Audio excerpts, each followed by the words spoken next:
In time news TV के नाजरीन को इस वक्त हवेलियां से ब्रेकिंग न्यूज़ दे रहे हैं। हवेलियां प्रेस क्लब को तहसील इंतजामिया और तहसील नाज़म की जानिब से ताले लगा दिए गए हैं।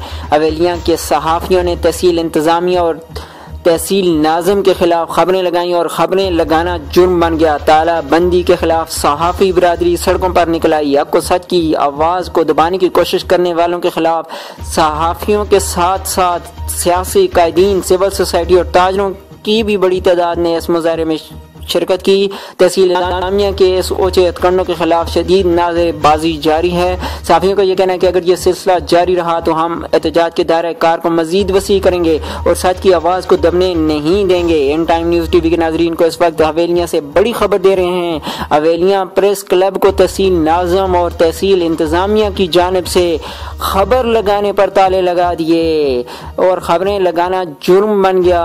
इस तालाबंदी के खिलाफ हवेलियां की सहाफ़ी बिरादरी और सियासी कायदीन, सिविल सोसाइटी, ताजर भी इस वक्त मुजाहरा कर रहे हैं और तहसील नाज़म और तहसील इंतजामिया के खिलाफ शदीद नारेबाजी जारी है। ये मनाजिर अपने नाजरीन को हवेलियां से दे रहे हैं। हवेलियां प्रेस क्लब को ताले लगा दिए गए हैं तहसील नाज़म और तहसील इंतजामिया की जानिब से।